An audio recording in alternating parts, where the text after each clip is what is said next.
રાજકોટમાં ન્યૂઝ 18 ગુજરાતીની ખબર પર મહોર લાગી છે। ભાજપના પૂર્વ કોર્પોરેટર દેવુબેન જાદવ કોંગ્રેસમાં જોડાયા। વોર્ડ નંબર 6 ના પૂર્વ કોર્પોરેટર દેવુબેન જાદવે કોંગ્રેસનો હાથ થામ્યો। કોંગ્રેસમાં જોડાયા તેના 12 કલાક પહેલા જ ન્યૂઝ 18 ગુજરાતી અહેવાલ પ્રસારિત કર્યો હતો। ભાજપ તરફથી ટિકિટ ન મળવાના સંકેત મળતા કોંગ્રેસમાં જોડાયા। ગત ટર્મમાં દેવુબેન જાદવ વિવાદમાં આવ્યા હતા। કથિત આવાસ યોજના લાભાર્થી કૌભાંડમાં તેમનું અને તેમના પરિવારનું નામ આવ્યું હતું। કથિત કૌભાંડ સામે આવતા પાર્ટી દ્વારા તેમને સસ્પેન્ડ કરવામાં આવ્યા હતા। નોંધ્ય છે કે તેમને સસ્પેન્ડ કર્યા બાદ હાલ જ્યારે સેન્સ પ્રક્રિયા ચાલી રહી હતી તેમને ટિકિટ ન મળવાના એંધાણ મળતા જ હવે તેમણે કોંગ્રેસનો હાથ થામ્યો છે। દેવુબેન જાદવ કે જેમનું કથિત આવાસ યોજના કૌભાંડમાં તેમનું નામ આવ્યું હતું, તેમના પરિવારનું નામ આવ્યું હતું। આ કૌભાંડ બાદ પાર્ટીએ એક્શન લીધી અને તેમને સસ્પેન્ડ કરવામાં આવ્યા હતા, જે બાદ હવે તેઓ કોંગ્રેસમાં જોડાયા છે। નોંધ્ય છે કે એવી આશાએ તેઓ કોંગ્રેસમાં જોડાયા છે કે તેમને ટિકિટ મળે। વધુ વિગત સાથે મારી સાથે સંવાદદાતા અંકિત જોડાઈ ગયા છે। અંકિત, દેવુબેન જાદવ ન્યૂઝ 18 ગુજરાતીએ જે પહેલા જ અહેવાલ પ્રસારિત કર્યો હતો કે તેઓ કોંગ્રેસનો હાથ થામશે અને એવું જ થયું। ચોક્કસથી પ્રીતિ, ખાસ કરીને વાત કરવામાં આવે તો જ્યારે પણ રાજકારણની ખબરો હોય કે પછી ચૂંટણીની ખબર હોય, ઇલેક્શનને લગતી ખબર હોય, ન્યૂઝ 18 ગુજરાતી સતત અગ્રેસર રહ્યું છે અને આ જ પેટર્ન ફરી એક વખત સાબિત થઈ રહી છે। ન્યૂઝ 18 ગુજરાતીની ખબર પર મોહર લાગી છે।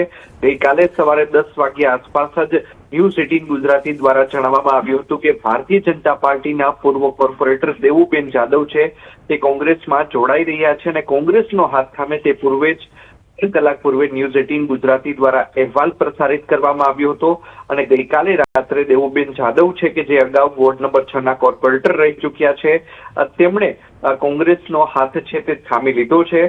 દેવુબેન જાદવની વાત કરવામાં આવે તો ગત ટર્મની અંદર તેઓ વિવાદમાં આવ્યા હતા। કથિત આવાસ યોજનાના લાભાર્થી કૌભાંડમાં તેમનું અને તેમના પરિવારજનોનું નામ આવ્યું હતું।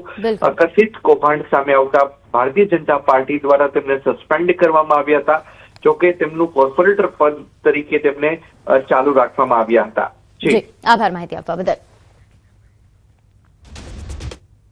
આગળ વાત કરીએ, બ્રાઝિલમાં મોટી વિમાન દુર્ઘટના સર્જાઈ। રેસ્ટોરન્ટમાં વિમાન અથડાયું। રેસ્ટોરન્ટમાં વિમાન અથડાતા વિસ્ફોટ થયો। વિમાન દુર્ઘટનામાં 4 લોકોના મોતની ખબર સામે આવી રહી છે। તો બ્રાઝિલની આ ઘટના છે। આ વિમાન દુર્ઘટનાના દ્રશ્યો પણ સામે આવ્યા છે, જેમાં જોઈ શકાય છે કે ખૂબ ભયાનક રીતે આ વિમાન રેસ્ટોરન્ટમાં અથડાય છે, જેના કારણે અત્યાર સુધીમાં 4 લોકોના મોતની ખબર પ્રાપ્ત થઈ રહી છે। ખૂબ જ ભયાનક તસવીરો સામે આવી છે। બ્રાઝિલની આ ઘટના છે કે જ્યાં રેસ્ટોરન્ટમાં વિમાન અથડાયું હતું, જેના કારણે ધડાકાભેર વિસ્ફોટ થયો, આગ લાગી। હાલ આ દુર્ઘટનામાં 4 લોકોના મોતની ખબર પ્રાપ્ત થઈ રહી છે અને ઘણા લોકો ઇજાગ્રસ્ત છે, જેમને સારવાર હેઠળ ખસેડાયા છે।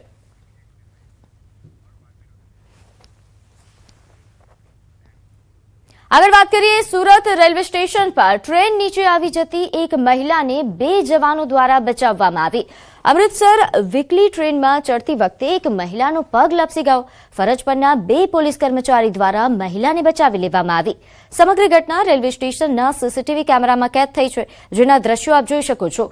મહિલા માટે આ 2 જવાનો દેવદૂત બન્યા। ટ્રેનમાં ચડતી વખતે મહિલાનો પગ લપસી ગયો અને તે નીચે પટકાઈ હતી। 2 પોલીસ કર્મચારીએ તાત્કાલિક એક્શન લીધું અને મહિલાને બચાવી લીધી। તો સુરતના કડોદરા ખાતે મારામારીની ઘટના સામે આવી છે। કડોદરાની મહાલક્ષ્મી સોસાયટીમાં બબાલ સર્જાઈ। બાળકોના રમવાને લઈને ઉગ્ર બોલાચાલી બાદ મામલો ગરમાયો હતો। મારામારી થતા સ્થાનિકોએ ટોળાને છૂટા પાડવાનો પ્રયાસ કર્યો। મામલો વધુ ઉગ્ર બનતા મહિલાઓ બહારથી માણસો બોલાવ્યા હોવાનો પણ આક્ષેપ છે। સીસીટીવીમાં કેટલાક શખ્સો ગુંડાગર્દી કરતા જોવા મળ્યા। એક વ્યક્તિને 3 જેટલા શખ્સોએ ઢોર માર માર્યો। સમગ્ર ઘટના સીસીટીવીમાં કેદ થઈ છે।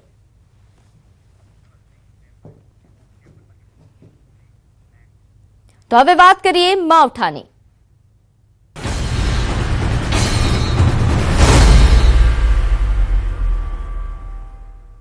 માવઠું હજુ ગુજરાતનો પીછો નહીં છોડે। 7મી એપ્રિલે ફરી ગુજરાતમાં માવઠાની આગાહી છે। ઉત્તર ગુજરાત, સૌરાષ્ટ્રમાં હળવો વરસાદ થઈ શકે। 7મીએ મજબૂત પશ્ચિમી વિક્ષેપ આવવાની પણ શક્યતા છે। માવઠા અંગે હવામાન વિભાગની આગાહી સામે આવી।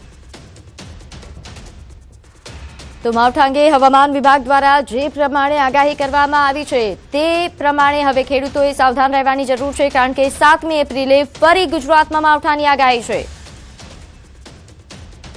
इसके साथ ही एक WD और आ रहा है पश्चिमी विक्षोभ 7 तारीख से 7 अप्रैल से, उसका भी हल्का सा प्रभाव लग रहा है कि नॉर्थ गुजरात रीजन पे और कच्छ में रहेगा। उसकी वजह से हम 7 अप्रैल को भी आइसोलेटेड लाइट रेन दे रहे हैं नॉर्थ गुजरात के लिए और कच्छ। સુરેન્દ્રનગરમાં અણધારી આફતે જગતના તાતના હાલ બેહાલ કરી નાખ્યા। ઉનાળુ પાક નિષ્ફળ જવાની ભીતિ હતી।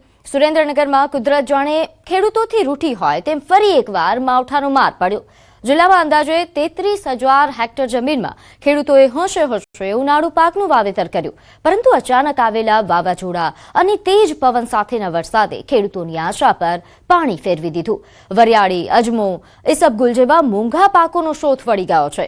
ખેડૂતોએ વીઘા દીઠ 5 થી 10,000 રૂપિયાનો ખર્ચ કરીને વાવેતર કર્યું, પરંતુ કુદરતી આફતે તૈયાર પાકને જમીનદોસ્ત કરી દીધો। નું વાવેતર કરેલ છે વરિયાળીમાં, તેમાં વાવાઝોડાના હિસાબે નુકસાન ઘણું થયેલું છે। અમારે જે ઉત્પાદન આવવાનું હતું 1 હેક્ટરે 100 મણ વરિયાળી થાય છે, 2 હેક્ટરે 200 મણ થાય છે, એની જગ્યાએ અત્યારે અમારે 50% ઘટાડો આવ્યો છે। એટલે અમારી માંગણી એવી છે સરકારને કે અગાઉના સમયમાં ચણા પણ નુકસાન થયેલા હતા અને અત્યારે વરિયાળીમાં પણ નુકસાન છે, તો અમે સરકારને એટલી માંગણી કરીએ છીએ કે અમને ખેડૂતને ભાવ પૂરતા મળે। વાવાઝોડાના કારણે વરિયાળી બધી નમી જાય અને પાકનો જે ઉત્પાદન થવાનું હતું એ પાક કાચો વરી ગયો, એટલે એના કારણે અમારે 50%ની ઘટ પડશે। 20 વીઘાની વરિયાળી હોય તો 20 વીઘામાં 200 મણ વરિયાળી થાય, એની જગ્યાએ 100 મણ 50%નો ઘટ પડી જાય છે। જે કંઈ પાક અમારો બચ્યો એમાં સારા ભાવ મળે ખેડૂતોને, 2,500-3,000 રૂપિયા મણના ભાવ મળે તો ખેડૂત બેઠો થઈ શકે, નકર ખેડૂતો ખરીફ સિઝનમાં તો પાયમાલ થયો પણ આ રવિ સિઝનમાં પણ પાયમાલ થયો। સુરેન્દ્રનગર જિલ્લાના ખેડૂતોથી જાણે ફરી એકવાર કુદરત રૂઠી હોય તેવી સ્થિતિ સર્જાઈ છે। શિયાળુ પાકના વાવેતરમાં માવઠાના મારથી જગતનો તાત માંડ બેઠો થવાનો પ્રયાસ કરી રહ્યો હતો અને ઉનાળુ વાવેતર છે મોટા પ્રમાણમાં કરવામાં આવ્યું હતું, જેમાં ખાસ કરીને વરિયાળી સહિતના જે પાક છે એનું કુલ અંદાજિત જે વાવેતર છે 33,000 હેક્ટર કરતાં વધુ જમીનમાં આ વાવેતર કરવામાં આવ્યું હતું। પરંતુ તાજેતરમાં જે કમોસમી વરસાદ અને વાવાઝોડું આવ્યું છે તેમાં વાવાઝોડાના કારણે ખાસ કરીને વરિયાળી અને અજમાનો જે પાક છે એનો સંપૂર્ણપણે છે એ શોથ વળી ગયો છે। વરિયાળીનો પાક આડો પડી જતા ઉત્પાદનમાં ખેડૂતોને અંદાજે 50%થી જે છે વધારે ઘટાડો નોંધાય તેવી શક્યતા છે। ત્યારે ફરી એકવાર જગતનો તાત છે કુદરત સામે લાચાર બની ગયો હોય તેવી સ્થિતિ સર્જાય છે। અક્ષય જોશી, ન્યૂઝ 18 ગુજરાતી, સુરેન્દ્રનગર।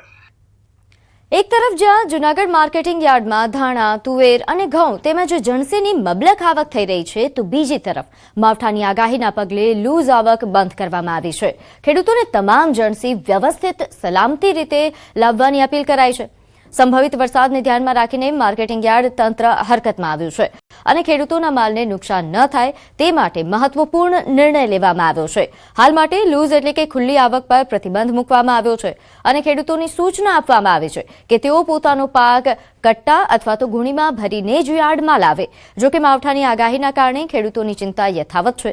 ઘણા ખેડૂતોનો પાક હજુ ખેતરમાં જ પડ્યો છે અને અચાનક વરસાદ કે વાવાઝોડું આવે તો ભારે નુકસાન થવાની શક્યતા છે।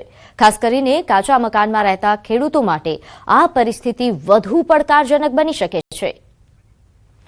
આમ એક તરફ જૂનાગઢ માર્કેટિંગ યાર્ડમાં જણસીની સારા ભાવ અને સગવડોના કારણે ખેડૂતોને રાહત મળી રહી છે, બીજી તરફ માવઠાની ભીતિએ ખેડૂતોના ચહેરા પર ચિંતા સ્પષ્ટ દેખાઈ રહી છે। જૂનાગઢ માર્કેટિંગ યાર્ડમાં લૂઝ આવક બંધ કરતા અમે તુવેર કટ્ટા ભરીને આવેલા અક્ષર 135માં। જૂનાગઢ યાર્ડની સુવિધા બહુ સારી છે, માલ વ્યવસ્થિત છાપરામાં ઉતારવામાં આવ્યો। વરસાદી વાતાવરણ હોવા છતાં માલ પલરે એવું છે નહીં અને ભાવે સારા મળ્યા છે। હાલ માર્કેટિંગ યાર્ડ જૂનાગઢમાં માવઠાની આગાહીને ધોરણે માર્કેટિંગ યાર્ડ જૂનાગઢ ખૂબ જ ખેડૂતોનો માલ બગડે નહીં તે માટે ખૂબ જ સારી વ્યવસ્થા કરેલ છે। હાલ ખેડૂતોનો માલ જે કોઈ પણ જણસી લઈને આવે છે તે પલરે નહીં તેની ખાસ તકેદારી રાખવામાં આવે છે અને આપના માધ્યમથી માર્કેટિંગ યાર્ડ જૂનાગઢને માર્કેટિંગ યાર્ડ જૂનાગઢ જણાવે છે કે હાલ કોઈ પણ ખેડૂતોનો માલ ગાડીમાં આવે તો સાથે તાલપત્રી લઈ અને સાથે લઈને આવે કે જેથી કરીને માલ બગડે અથવા તો માલ પલળે નહીં અને ઢાંકીને લઈ આવે। ગીર સોમનાથમાં કમોસમી વરસાદના બીજા રાઉન્ડથી કેસર કેરીના પાકને વ્યાપક નુકસાન પહોંચ્યું છે, જેના કારણે ખેડૂતો અને ઇજારદારો આર્થિક પાયમાલીના આરે આવીને ઊભા છે.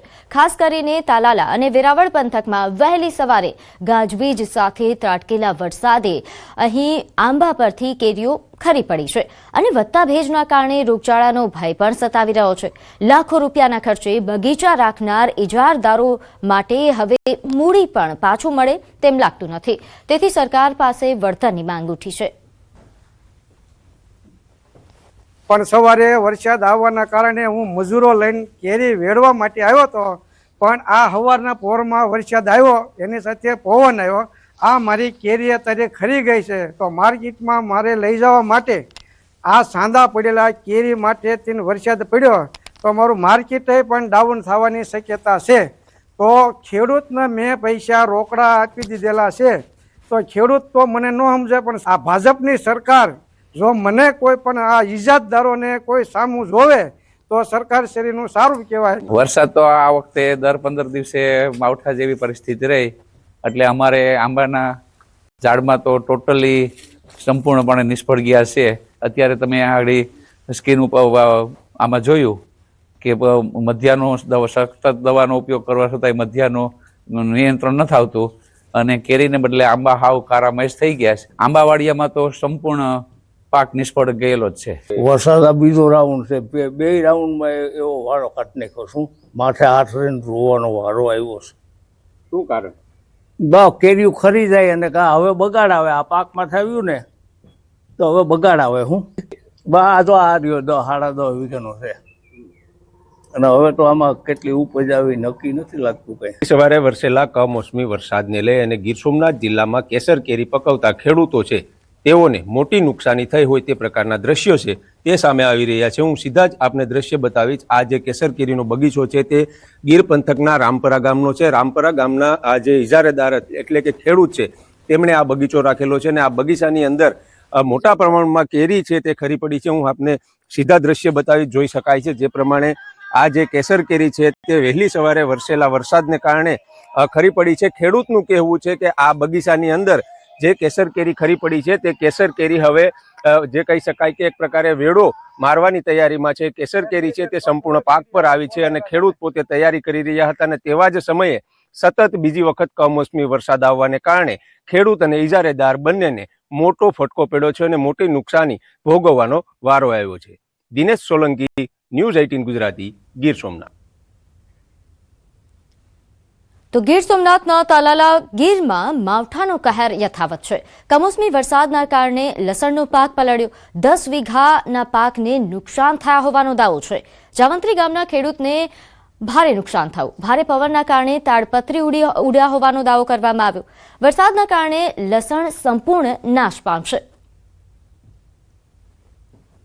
ફરી એક વખત ગીર સોમનાથ જિલ્લાની અંદર વરસેલા કમોસમી વરસાદે તારાજી સર્જી છે અને ખેડૂતોને મોંમાં આવેલો કોળિયો છીનવાઈ ગયો હોય તે પ્રકારના દ્રશ્યો છે તે પણ સામે આવી રહ્યા છે. હું સીધા આપને દ્રશ્ય બતાવીશ કે આ જે ખેડૂતનો પાક છે કે જે અડદ અને મગનું વાવેતર કર્યું હોય તેમના ઉપર કમોસમી વરસાદ પડવાને કારણે હવે આ અડદ મગ છે તેમના રોગ જીવાતો આવવાનો ડર છે. તો સાથે સાથે એક આશ્ચર્યચકિત કરી શકે તેવા દ્રશ્યો પણ સામે આવી રહ્યા છે. કારણ કે ગીર પંથકની અંદર બહુ ઓછા ભાગે ખેડૂતો છે તે લસણનું પાકનું વાવેતર કરતા હોય છે, પરંતુ આ ગીર પંથકનું આ જાવંત્રી અને પાણીકોઠા ગામ છે ને અહીંયા ખાતે ખેડૂતે 10 વીઘાના જે પાક છે તેમનું વાવેતર કર્યું હતું, લસણના પાકનું વાવેતર કર્યું હતું, પરંતુ આ લસણના પાક છે તે હાલ કમોસમી વરસાદ જે વહેલી સવારે ગીર પંથકની અંદર વરસ્યો હતો અને તેમની અંદર આ સંપૂર્ણ પાક છે તે નાશ પામ્યો છે. જોઈ શકાય છે આ પાકની અંદર જે કમોસમી વરસાદ વરસ્યો છે, અચાનક આવેલો જે કમોસમી વરસાદે છે એ ખેડૂતની કમર તોડી નાખી છે. ત્યારે આપણી સાથે ખેડૂત છે તેઓની સાથે વાત કરીશું કે અંદાજે કેટલું નુકસાન છે, કેટલા વીઘાનો પાક હતો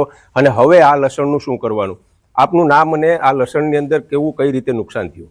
લસણની અંદર બધું લસણ 10 વીઘાનું નુકસાની પૂરેપૂરી વહી ગઈ. કઈ રીતે? પલળી ગયો વરસાદના કારણે. અચ્છા, હવામાન વિભાગે આગાહી કરી હતી તો પછી આને ઢાંક્યું નહોતું? કોઈ વસ્તુ થયા વારો જ ન, પવને બધું ઉડાડી દીધું. આ પેલું હતું ઉડી ગયું, પવન પેલા આવ્યો ને પછી વરસાદ આવ્યો. કેટલા વાગે વરસાદ હતો, કેવું હતું વરસાદ? 4 વાગે પવન બહુ આવ્યો ને 4 પછી વરસાદ આવ્યો. હવે આ પાણીમાં પલળી ગયું છે તો આમાં કઈ રીતે કેટલું નુકસાન છે? નુકસાન આમાં 80% 70% નુકસાન થશે. 70-80% નુકસાની, લસણ બધું ફેલ થાય. તો આ હતા ખેડૂત અને તેઓનું કહેવું છે કે 70-80% લસણનો પાક છે તે સંપૂર્ણપણે નાશ પામશે, કારણ કે મોડી રાત્રે એટલે કે વહેલી સવારે જે 4 વાગે ભારે પવન અને વરસાદ વરસ્યો છે તેમને કારણે જે તેઓએ તાલપત્રીથી ઢાંકેલું હતું તે પણ સંપૂર્ણ ઉડી ગયું અને ત્યારબાદ જે વરસાદ પડ્યો અને વરસાદના કારણે આ લસણનો પાક છે તે હવે સંપૂર્ણ ફેલ જશે. દિનેશ સોલંકી, ન્યૂઝ 18 ગુજરાતી, ગીર સોમનાથ.